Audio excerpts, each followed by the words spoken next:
Merci Sylvie. Bon, un petit complément. Donc, Chloé, tu as la parole. Merci Christophe, merci à vous d'être là. Et comme tu le disais tout à l'heure, même si la salle n'est pas tout à fait remplie, ce qui compte c'est qu'on soit là, on est tous des personnes engagées, je connais une bonne partie de la salle, et qu'ensuite ces vidéos, elles circulent. Et c'est ça aujourd'hui qui compte. Tu disais tout à l'heure, le téléphone est devenu une télévision, donc on va diffuser à Donf. Aujourd'hui je vais vous parler du domaine qui est le mien, qui est celui de l'éducation, parce que je suis une enseignante de mathématiques. J'ai été licenciée le 30 septembre 2022, après 3 ans d'un acharnement et d'un harcèlement par l'État, donc l'État de Genève, où sont basés l'OMS, l'ONU, Gavi, le Forum économique mondial et toutes les magnifiques organisations internationales intouchables qui ont mis en œuvre cette crise du coronavirus, du Covid-19, et vous verrez que ce n'est pas leur seul champ d'action à tous ces gens. Aujourd'hui, on va parler donc de l'éducation sexuelle de l'OMS, enfin selon l'OMS, en Europe. Et vous voyez le petit pays ici, là, au milieu, c'est le mien, c'est la Suisse. J'y suis née. Je suis naturalisée suisse, je suis française et belge d'origine et j'habite à 200 mètres ou 300 mètres de l'OMS. Ça faisait un moment que je voulais traiter ces standards pour de l'éducation sexuelle pour l'Europe, qui est un document qui date de 2010. Et on va voir tout ce qui est attenant à ce document, puisqu'il y a des ramifications. Comme on l'a dit avant, je pense que ça complète bien la conférence de Marion Sigaud et de Vanessa, parce qu'on voit en fait que ces personnes sont impliquées, se connaissent, tout circule en vase clos, en circuit fermé, et que l'idéologie qu'il y a derrière, elle n'est pas en faveur de l'épanouissement, de la liberté, des droits humains et des enfants, et qu'elle se fait au détriment justement des enfants. Alors, c'était un chapitre, une conférence qui a été difficile pour moi de préparer. J'ai pas très bien dormi ces dernières nuits, mais je pense que c'est nécessaire de faire du travail d'archéologie et de présenter ça au public pour que les personnes aient les arguments, les preuves de ce qui se passe en coulisses. Et aussi voit les effets des mots. Parce que vous verrez dans cette présentation que les mots sont très importants. Ils disent le contraire de ce qu'ils veulent dire, et c'est des mots qu'on retrouve dans d'autres lexiques, dans d'autres registres. La résilience, l'inclusion, le durable, etc. Donc on y va. Alors la Suisse d'abord, ce petit pays où tout est concentré. Il est au centre de l'Europe, ne fait pas partie de l'Union européenne, et Genève, c'est ici, à l'ouest, et vous avez donc l'OMS, entre autres, qui est donc une organisation qui émane de l'ONU, et donc le siège est à Genève. Ça, c'était la conférence du 3 mars concernant le traité pandémie. Alors je fais une petite digression sur le traité pandémie qui est négocié à l'OMS pour rendre l'OMS décisionnaire dans les futures mesures contre les pandémies. L'idée, c'est de donner les pleins pouvoirs à l'OMS, et ce traité pandémie est censé être voté, décidé en 2024. Et voilà la salle de réunion où ces gens-là se réunissent. Donc c'est une salle assez sommaire avec une table qui fait le tour, comme ça, qui est ronde, où des bureaucrates décident du sort de la planète. Alors, on commence par une définition de la santé sexuelle en Suisse depuis 2015, qui nous dit donc la Suisse, en fait, santé sexuelle suisse, qui est en partenariat avec l'OMS et avec aussi l'IPPF, on en parlera durant cette présentation, c'est la Fédération de planification familiale internationale, financée d'ailleurs par la fondation Bill et Melinda Gates, et oui, ce n'est pas moi qui l'invente.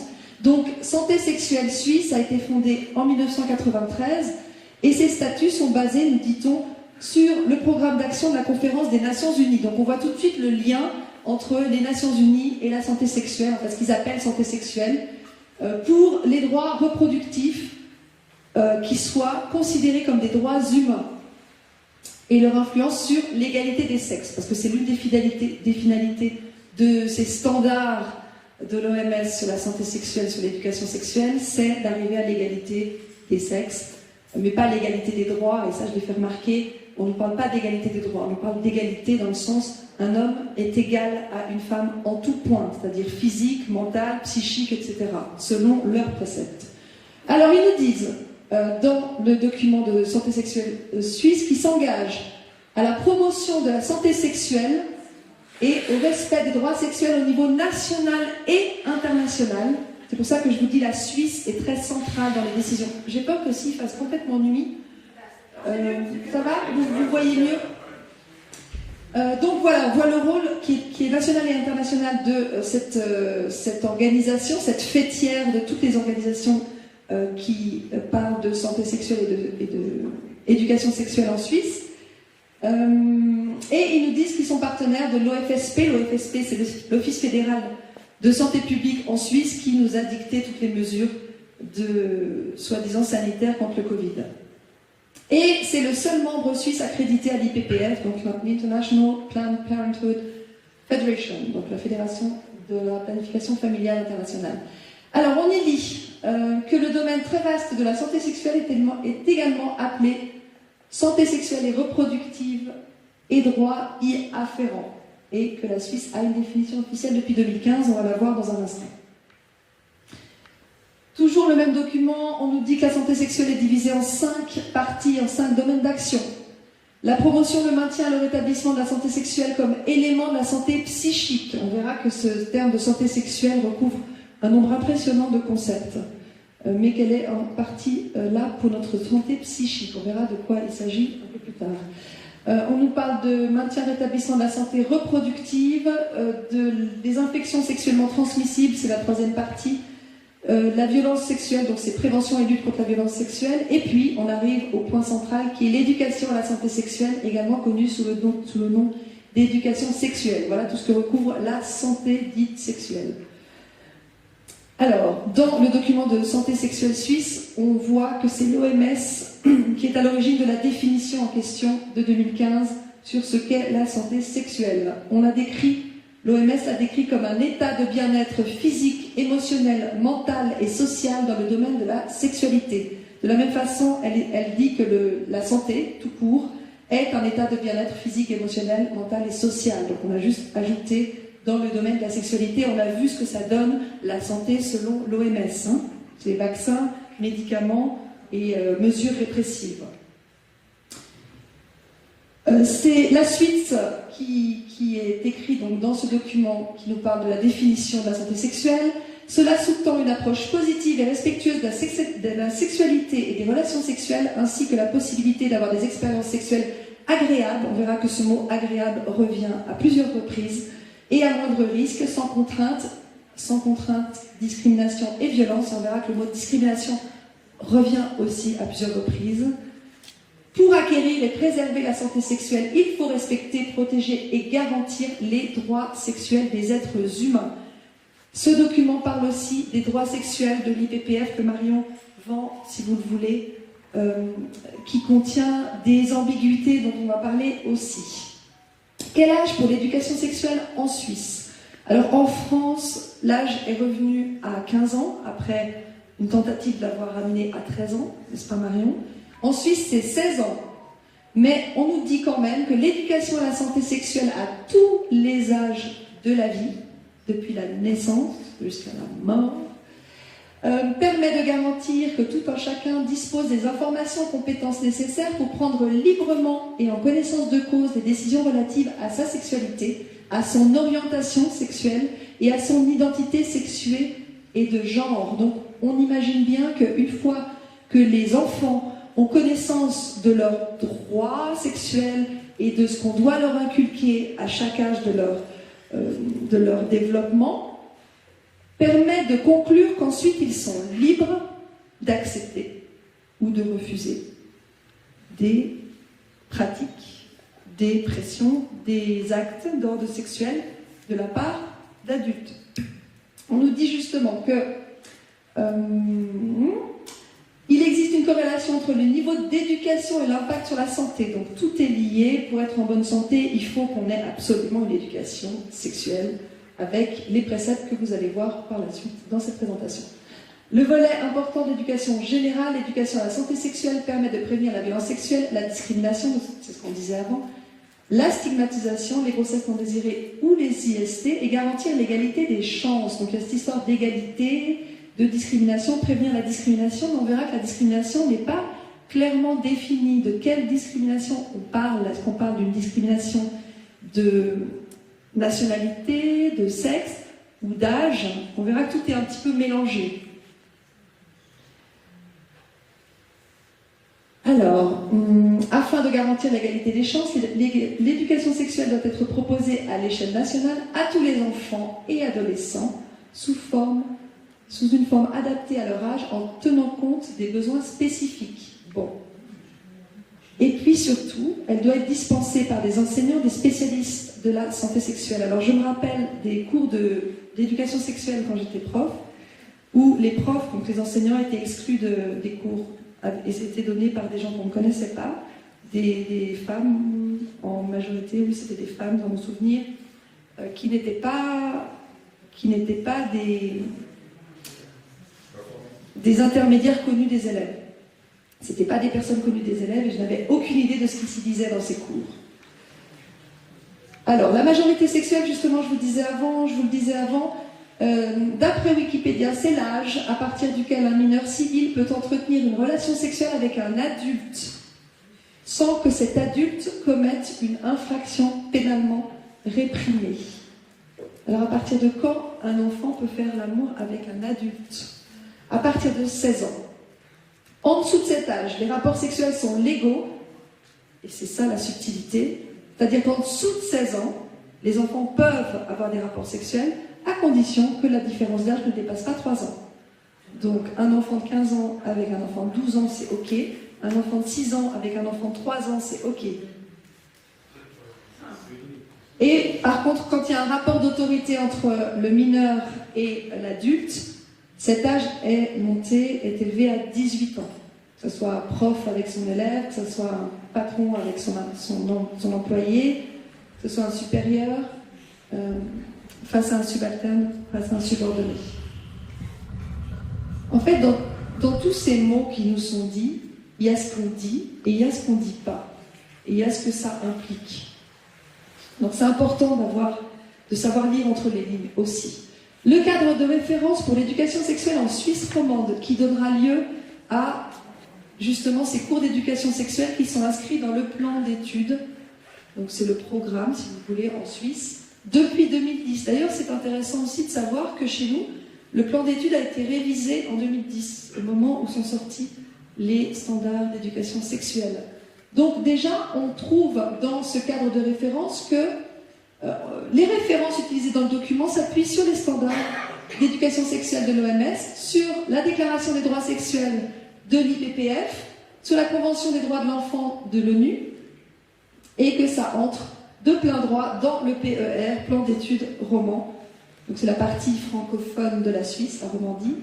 Et puis j'ai relevé aussi ce petit encart qui m'a paru très significatif.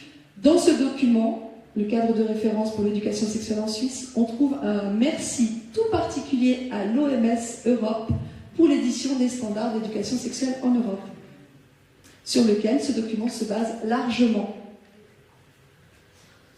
ainsi qu'au professeur Pierre-André Michaud, etc. Mais qu'on nous dise ensuite que les autorités suisses n'ont pas l'intention d'appliquer les standards de l'OMS, dont on verra certaines parties dans le détail, ici tout est confirmé. Ce document, qui est censé être notre référence pour l'école en Suisse, pour l'éducation sexuelle en Suisse, s'appuie pleinement sur ces standards. Alors, dans le cadre de référence toujours, qui s'appuie aussi sur les droits sexuels de l'IPPF, on nous dit qu'il y a 7 principes sur lesquels les droits sexuels s'appuient, et donc sur lesquels le cadre de référence s'appuie, et on appréciera les mots qui sont employés. Donc, dans le premier article, la sexualité fait partie intégrante de chaque être humain. Pour cette raison, un environnement favorable est nécessaire pour que chacun, chacune puisse profiter des droits sexuels. On ne parle pas d'âge, on ne parle pas de différence entre les enfants et les adultes. Ensuite, le 2. La protection et droits garantis aux personnes de moins de 18 ans diffèrent des droits des adultes quand même et doivent tenir compte des capacités évolutives des enfants. On ne parle pas d'âge, on nous parle des capacités évolutives. Autrement dit, un enfant qui a une capacité évolutive précoce pourra être amené à faire des choses qu'un enfant de son âge normalement ne ferait pas. On nous parle de non-discrimination. C'est une condition indispensable à la protection et à la promotion de tous les droits humains. Et comme les droits sexuels sont des droits humains, finissez la phrase. Mais on ne nous dit pas, encore une fois, sur quels critères se base cette non-discrimination. On nous parle de plaisir.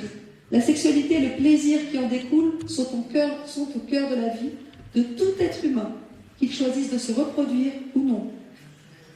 Et puis les 3 derniers, dont je voulais aussi mettre en évidence le 7e, l'ensemble des droits sexuels et la liberté d'en jouir doivent être respectés, protégés et mis en application par les États. Vous remarquerez le vocabulaire utilisé. Donc c'est l'État qui gère toute cette partie de la sexualité qui est censée être un domaine lié à la vie intime, je le rappelle, des êtres humains. Alors, ce document des standards pour l'éducation sexuelle en Europe se présente comme ça, 70 pages. La version originale a été émise en 2010 en Allemagne, et puis la version française a été émise en 2013 avec la participation des autorités de Lausanne. Lausanne, donc c'est dans le canton de Vaud, c'est à 60 km de Genève.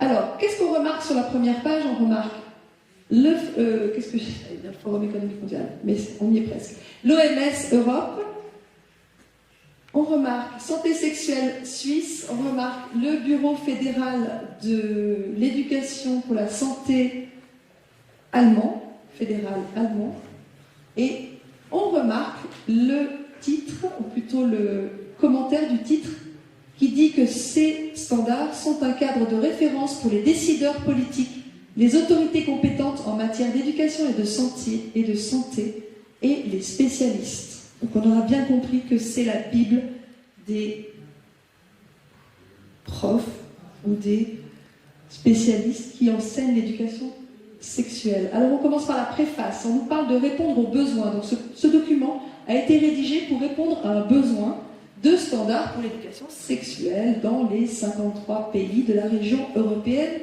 de l'OMS. Donc ça ne comporte pas uniquement les pays de l'Union européenne, mais toute l'Europe géographique.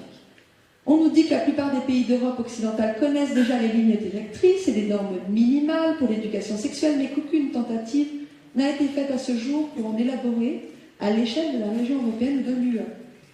Donc il était temps que ces standards comblent cette lacune, nous dit-on dans la préface. On nous parle d'éducation sexuelle holistique, donc qui sont globales, qui représente un apport pour la santé en général. Ce document est un plaidoyer, nous dit-on, pour l'instauration d'une éducation sexuelle holistique qui donne aux enfants et aux jeunes, filles et garçons, une information objective, scientifiquement correcte. On a bien vu ce que la science nous disait, qu'on n'est nullement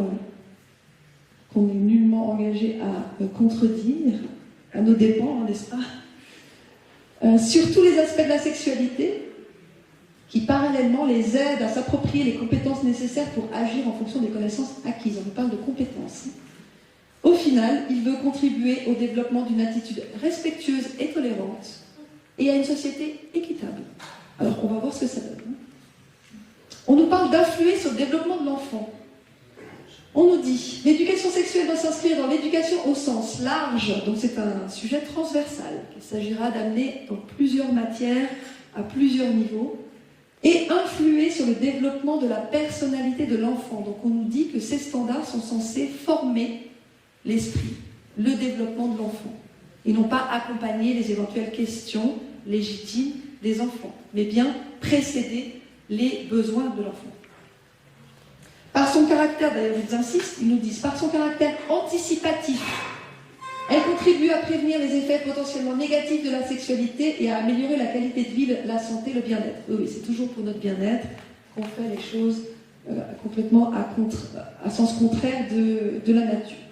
C'est dire que l'éducation sexuelle holistique promeut la santé en général. Donc on met ça dans le grand bassin de la santé. Et comme la santé, c'est pour notre bien, circulez, ne vous posez pas trop de questions. Le travail de ce document a été fait par 19 spécialistes venant de 9 pays différents, donc c'est plutôt le nord de l'Europe, la Norvège, la Suède, la Finlande, la Belgique, l'Allemagne, le Royaume-Uni, la Suisse et l'Autriche. Et on retrouve donc la Fédération de la planification familiale, la santé sexuelle suisse, de nouveau l'IPPF, on retrouve l'UNESCO, la World Population Foundation, la fondation pour la population mondiale, financée aussi par la fondation Bill et Melinda Gates. J'ai été regarder ce matin, c'est très simple, hein, vous allez sur le site de leur fondation, vous voyez tous les financements qu'ils donnent. L'histoire des centres de contraception, de la contraception encore une fois, et l'Université des sciences appliquées et des arts en Suisse. On voit que tout ça tourne autour du contrôle des naissances. D'ailleurs, on parle de planification familiale ou parentale. Pourquoi il s'agirait de planifier quoi que ce soit, en fait, si on réfléchit? Pourquoi ils s'appellent comme ça, ces organismes? Alors, l'introduction, cette fois, ce que les enfants doivent savoir, c'est-à-dire que le présent document formule des standards recommandés pour l'éducation sexuelle et explique ce que les filles et les garçons devraient savoir et comprendre en fonction de leur âge. Vous verrez que les thématiques sont découpées en fonction des âges, ainsi que de leur inculquer quelles valeurs et attitudes ils devraient s'approprier afin de développer un comportement adéquat, positif et sain en matière de sexualité. Donc on nous explique comment ça marche et comment avoir le comportement adéquat en matière de sexualité. Je vous rappelle, et tout le monde le sait, que la sexualité fait partie de l'intime des personnes. De manière générale, le document veut servir à promouvoir la santé sexuelle, au moins c'est dit. Le rôle des professionnels. Alors, on nous dit en introduction de ce paragraphe qu'une grande part de l'apprentissage en matière de sexualité se déroule de manière informelle. Oui, c'est ce que j'ai dit avant. Ça fait partie de la sphère intime des personnes et des enfants, a fortiori.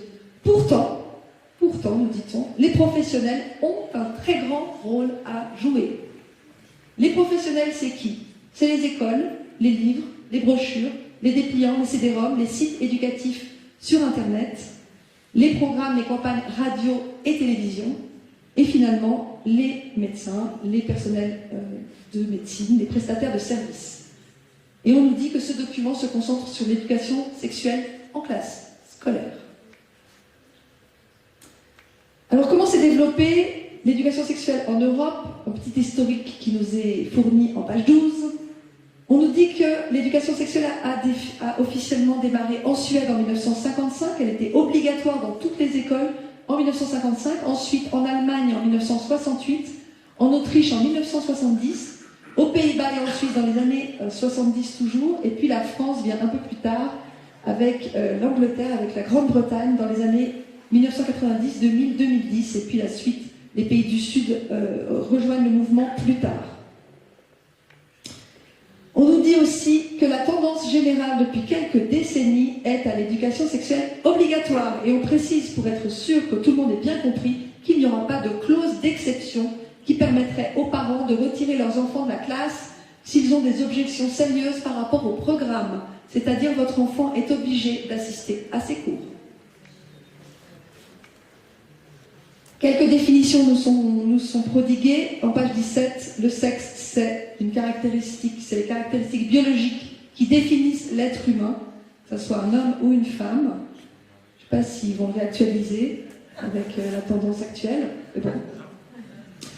La sexualité est décrite comme un aspect central de l'être humain. Alors ça, on l'a déjà dit avant, donc on a bien compris que la sexualité est au centre de tout, selon l'OMS, tout au long de la vie, et comprend le sexe, les identités, les rôles sociaux associés au genre, l'orientation sexuelle, l'érotisme, le plaisir, l'intimité, la reproduction.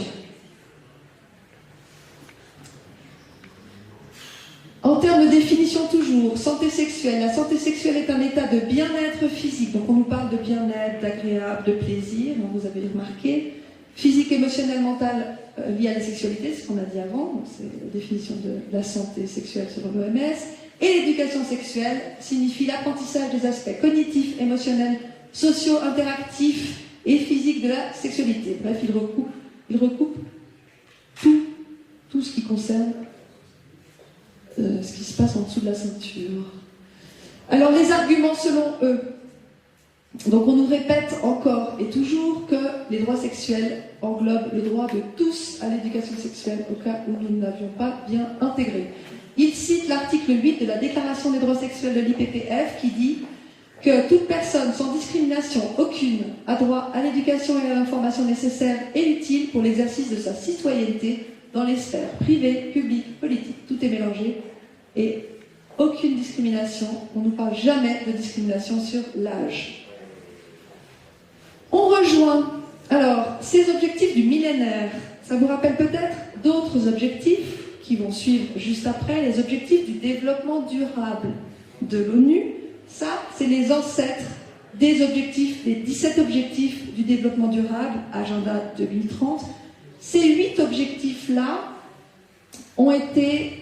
sont arrivés à échéance fin 2015 et les 17 objectifs du développement durable les ont suivis.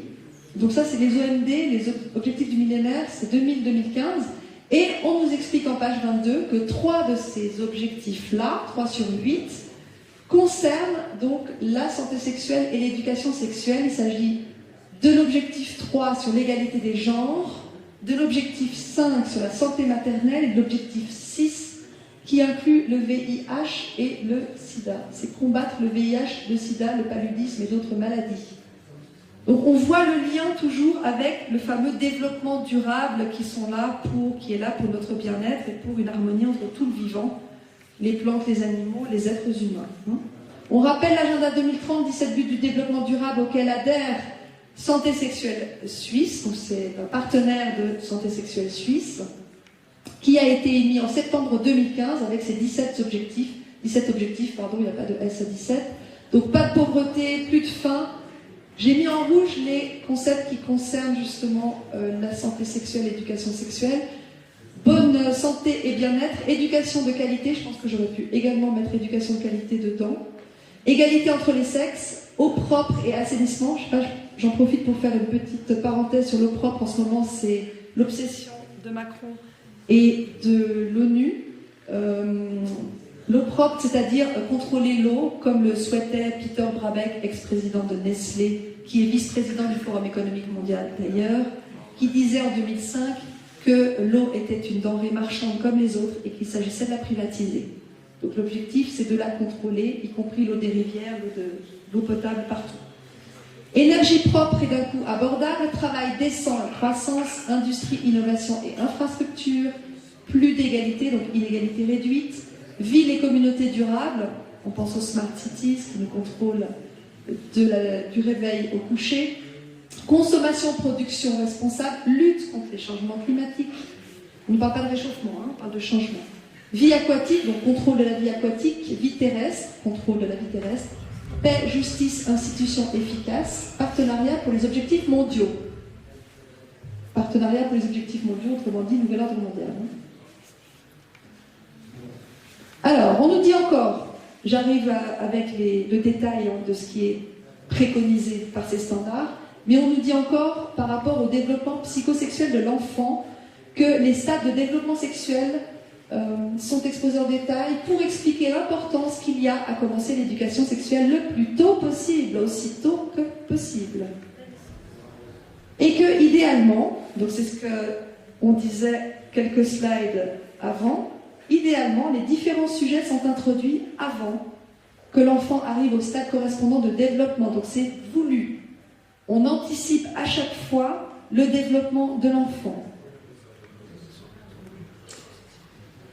Alors, de 0 à 1 an, les bébés, ça c'est des extraits du document des standards d'éducation sexuelle. Les bébés s'emploient à découvrir le monde qui les entoure. Ils sucent leurs jouets, regardent des visages ou des choses qui bougent, écoutent les bruits et la musique. Ils découvrent aussi leur propre corps. Ils se touchent eux-mêmes, touchent parfois aussi leur partie génitale, plutôt par hasard que délibérément. On nous met dans l'ambiance. De 2 à 3 ans, ils commencent à délibérément toucher leur partie génitale parce que cela leur fait du bien. De 2 à 3 ans. Ils ont un grand besoin de contact physique. Ils aiment s'asseoir sur les genoux de quelqu'un et être cajolés. Comme Bendit a dit des choses du même ordre. Un peu de silence, s'il vous plaît, derrière. Ça De 4 à 6 ans. Oui, je pense que c'est bien aussi que chacun puisse s'exprimer au moment où ça passe. J'écoute là parce qu'il y a un fond sonore. ça fait de l'écho, ouais. Ça fait de l'écho. Ok. De 4 à 6 ans, désormais, l'enfant explore son corps et le corps des autres. Plutôt par le jeu sexuel, jouer au papa-maman, au docteur, d'abord ouvertement, puis en cachette, parce qu'ils ont appris qu'ils ne doivent pas se montrer nus en public. Tout est officiel. Je donne tous les liens. Le document fait 70 pages. Et là, je vous donne les pages à chaque fois. Là, c'est la page 25, par exemple. 4 à 6 ans toujours. Il y a un mot qui m'a interpellée dans ce petit paragraphe qui semble innocent. La phase des vilains mots. Les enfants découvrent les limites. Ils remarquent que dire certains mots suscite la réaction des gens. Comme c'est amusant et excitant, ils répètent ces mots. Pourquoi le mot excitant arrive dans ce paragraphe? C'est un lexique en fait qui est utilisé en permanence. Ensuite, on nous parle de fantasmes. Entre 7 et 9 ans, les enfants fantasment beaucoup à partir de ce qu'ils voient autour d'eux, famille, école, télévision. Leurs fantasmes porteront par exemple sur l'amour, parfois aussi sur le fait d'être amoureux d'un enfant du même sexe. 7-9 ans.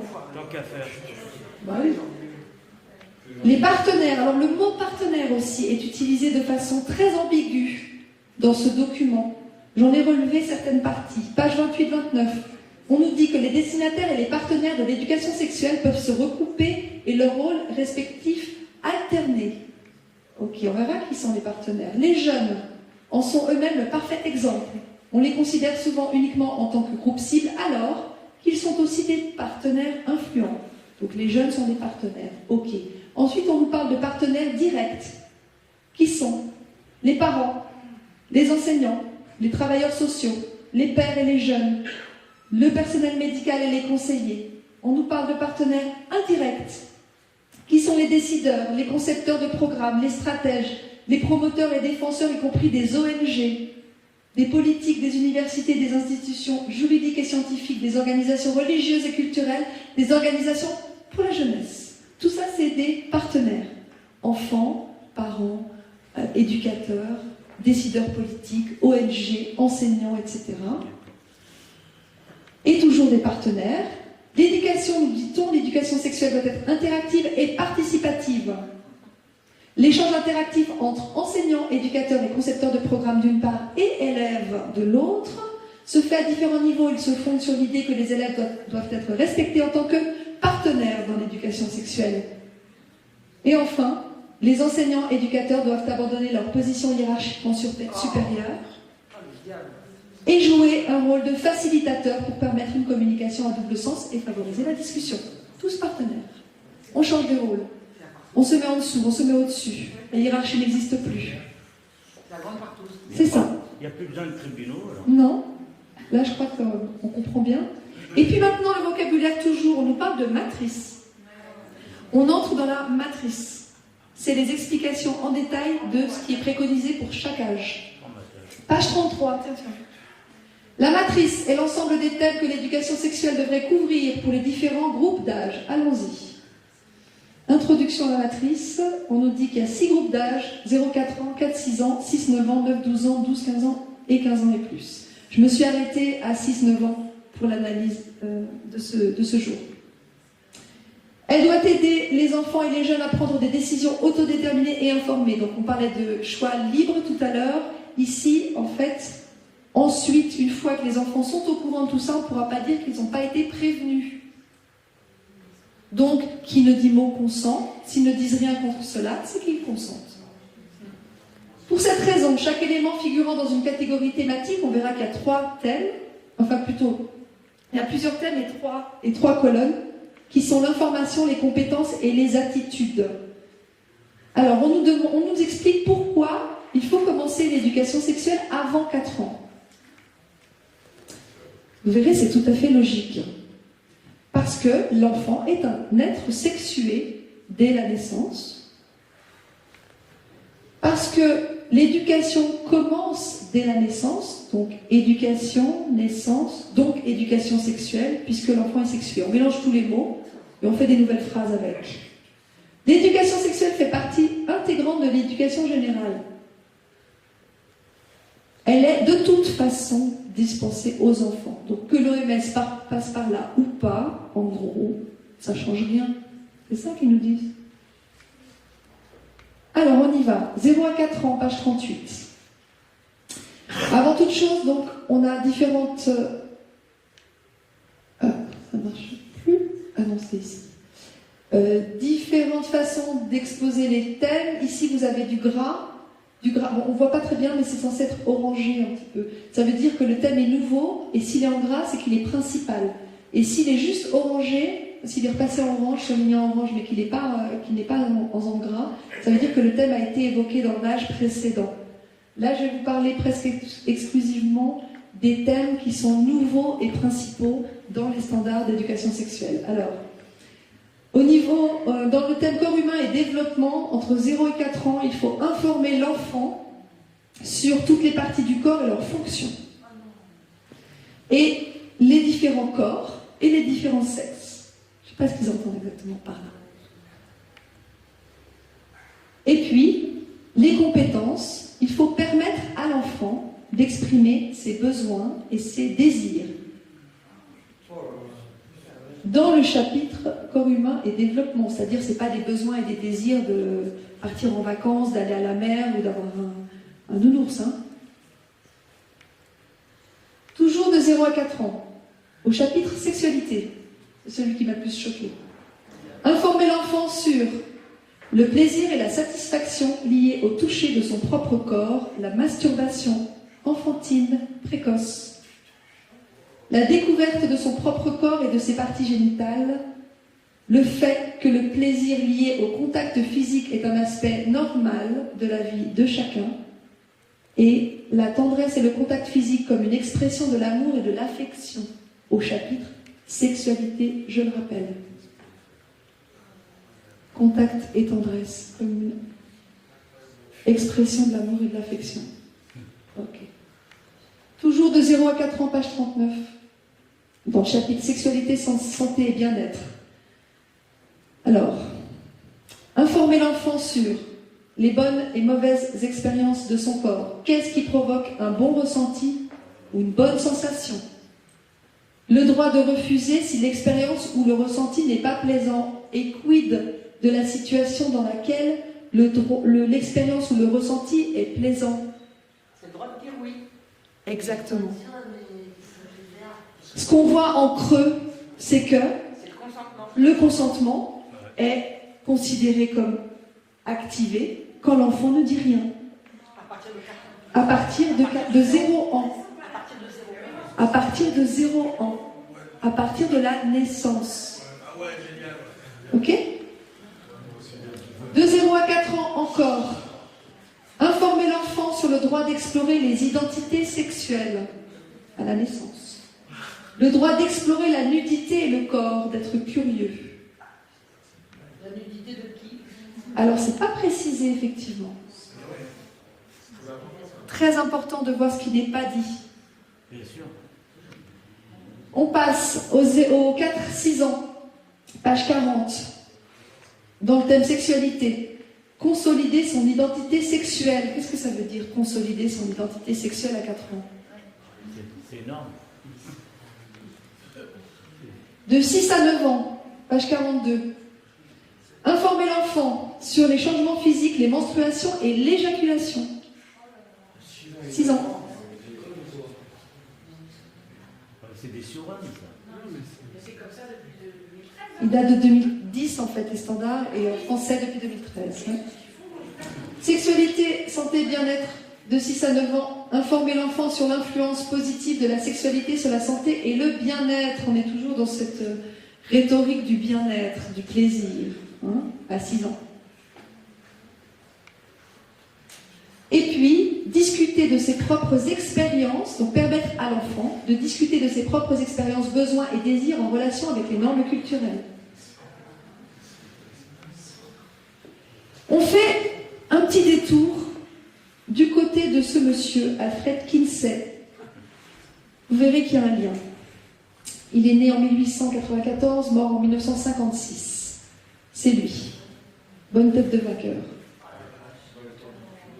Alors, financé par qui? Par Rockefeller.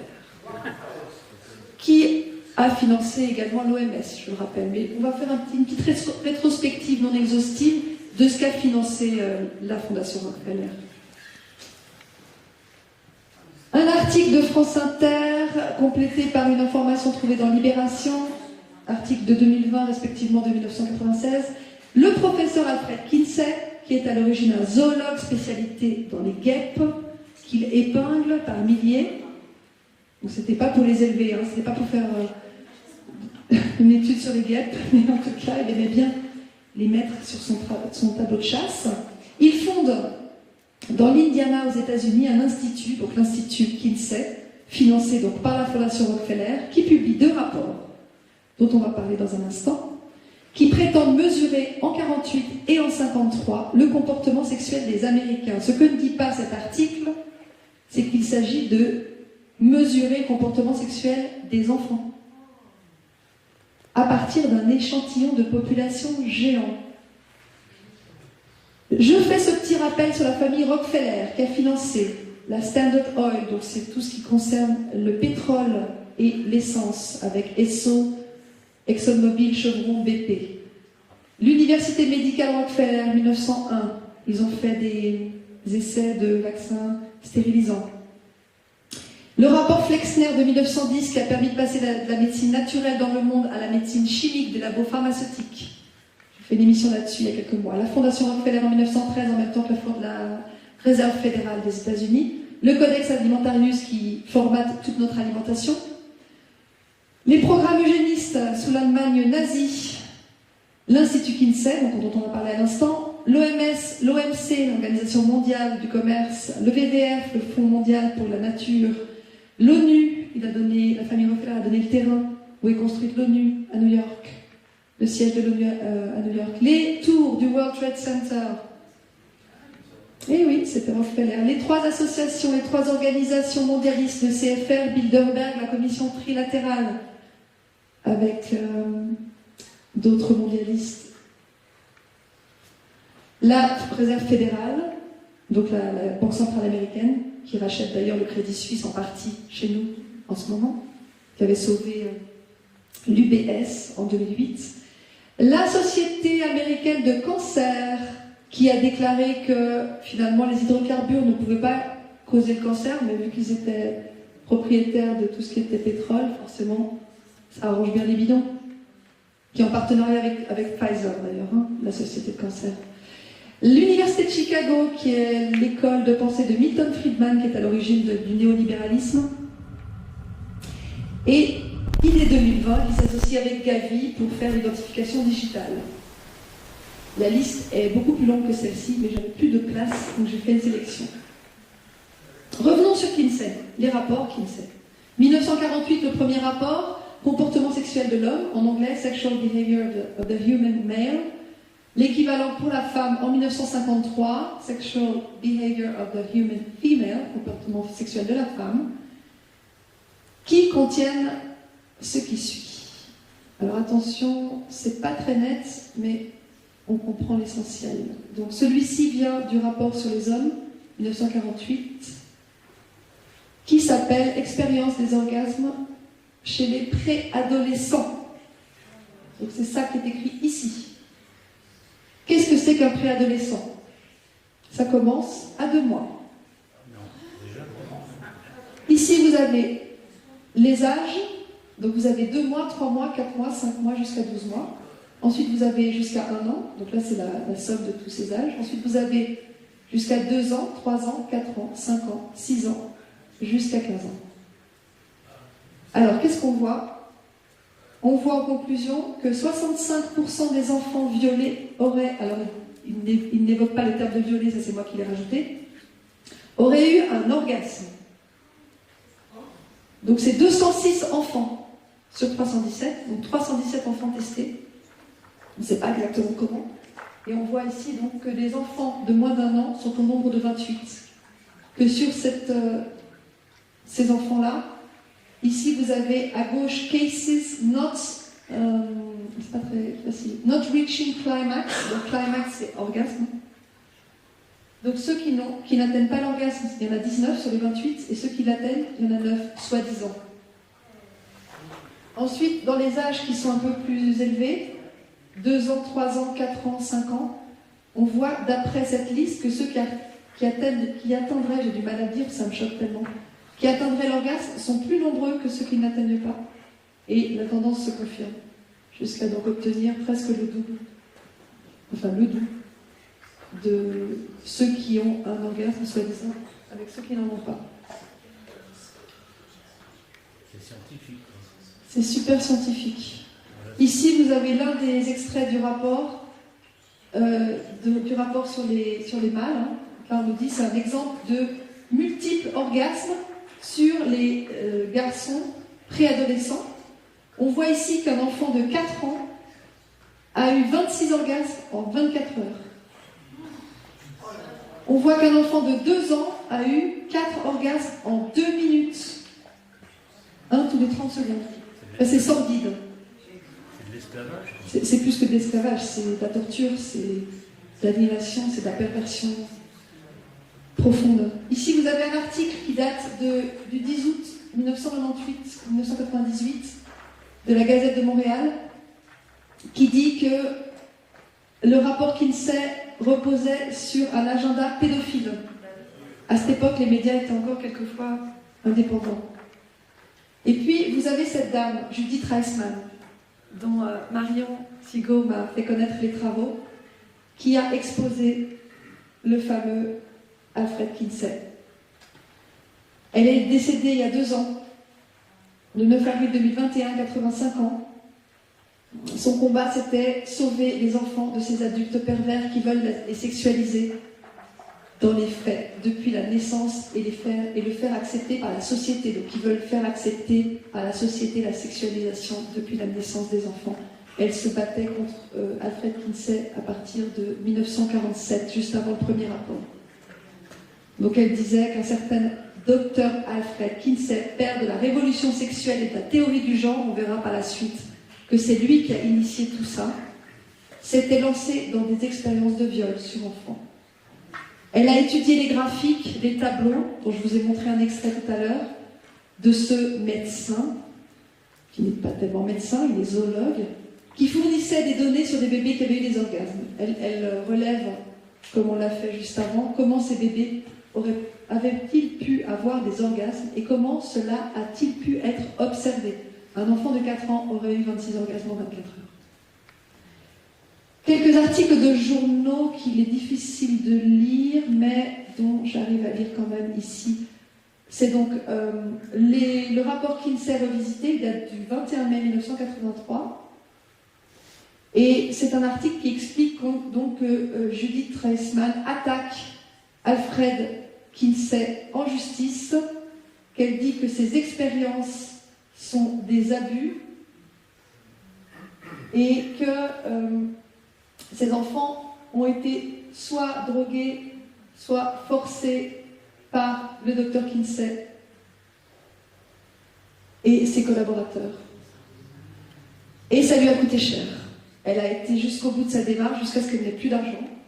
Et elle a même été diffamée, comme quoi cette pratique n'est pas nouvelle, par les médias de l'époque, USA Today. Donc ça, c'est un article du 3 janvier 1984 qui s'appelle Porn Grant Tied to Anti-Kinsey Book. Donc ça veut dire subvention porno liée au livre anti-Kinsey. En fait, dans cet article, ils décrivent une subvention que Judith Reisman aurait reçue de $800 000 par le département de la justice anti-pornographie Donc en fait, en gros, il diffame, il discrédite Judith Reisman en disant qu'elle a reçu des fonds pour faire ce qu'elle fait contre l'honnête et bienveillant Alfred Kinsey. Alors, le toujours bienveillant Alfred Kinsey est le héros de la Task Force LGBT aux États-Unis. En juin 2019, il était cité parmi les 50 pionniers et héros américains intronisés sur le mur d'honneur LGBT national. Là, il fait partie de la liste. J'ai arrêté la liste après son nom. Et vous avez donc le mur d'honneur national LGBTQ. Les 50 premiers, vous avez Alfred Charles Kinsey. Tout ça, c'est des extraits de documents officiels. Il n'y a que des extraits de documents officiels dans ma présentation. Et puis, je vais sur le site donc, du fameux LGBTQ National Task Force. Et je lis que le National LGBT Task Force est le plus ancien groupe national de défense des LGBTQ du pays. Qu'il renforce le pouvoir, prend des mesures et crée des changements pour atteindre la liberté et la justice pour les lesbiennes, gays, bisexuels, transgenres et queer, en tant qu'organisation progressiste de genre, de race, d'économie et de justice sociale.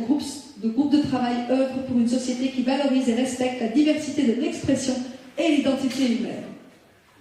Voyez-vous ça. Institut Kinsey, leur page LinkedIn. J'ai été curieuse, j'ai été voir. Donc on nous dit que leur créneau, c'est explorer la sexualité, les relations, le bien-être. Ces liens avec l'ONU. Sur le site de l'ONU, Nations Unies, on voit que l'Institut Kinsey a obtenu le statut consultatif spécial auprès de l'ONU dans son Conseil économique et social, ECOSOC, comme le Forum économique mondial. Donc, l'Institut Kinsey l'a obtenu en 2014, le Forum économique mondial l'a obtenu en 1995. Une dernière chose, cette brochure, une brochure qui est distribuée en Suisse, qui s'appelle Hey You, distribuée dès 12 ans dans toutes les écoles suisses. Évidemment sponsorisée par Santé Sexuelle Suisse, toujours. On y trouve ces pages. Page 31, on nous parle de sexité seule ou avec d'autres personnes. Page 35, on parle de, là on voit le dessin d'un God, donc on nous parle de vibromasseur et de plug anneau. Et on voit aussi cette image, là. Donc des enfants à partir de 12 ans. On voit aussi ça, à la page 36, on nous parle de pénétration vaginale et anale. 12 ans. Heureusement, AU est sous le coup d'une plainte pénale déposée en novembre 2022 pour acte d'ordre sexuel sur les enfants, article 187, alinéa 1 du Code pénal suisse. Ma conclusion, par une association de défense des enfants, mais une vraie, pas une institutionnelle, une association de citoyens. Il faut les citer. Je vais les citer, en fait tout est dans mes réseaux, tout sera dans les sources. T'as raison. Merci. Absolument. Ma conclusion, OMS, ONU et pédocriminels sont comme les vampires, ils craignent la lumière. Alors allons-y, allumons les pleins phares. Merci à vous. Merci Chloé. Super. Alors, vous comprenez bien que ce qu'elle vient de dire, qui vient d'être enregistré, ça va circuler.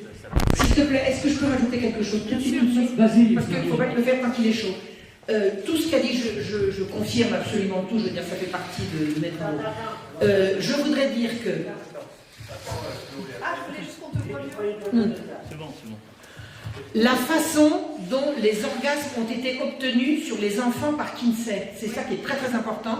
Et Judith se les fait confirmer. Judith, je la connaissais personnellement, hein, elle est venue chez moi, elle dit que il est avéré que ce qui était considéré comme orgasme, puisque un enfant de 2 mois ne pouvait pas dire, c'était les hurlements, le halètement, les convulsions, les évanouissements et les tentatives de fuite des enfants. Voilà. Là, donc, là, Marion, elle vient de vous expliquer ce que c'était que le mensonge. Vous voyez? Eh ben, les mensonges, on les retrouve partout dans tous les domaines. Merci Voilà. beaucoup. Donc, en tout cas, Chloé, c'est... Tout est documenté. Voilà. Donc, c'est ça que j'aime faire, c'est vraiment mettre en lumière ce qui existe au niveau de ce qui est officiel. Donc, on a des réunions, même si les images qui sont prises vont partir sur tous les réseaux, mais partout. Celles que vous avez prises avec vos téléphones et tout, vous aurez le droit de les publier, de les envoyer. Faites-les circuler. D'accord? Plus il y aura de monde qui feront circuler ces images-là, plus ça emmerdera le système. Et surtout, plus on sortira de ce système pervers. Donc voilà, donc c'était riche d'enseignements. Hein, donc en tout cas, Chloé... Merci beaucoup. Oui, alors,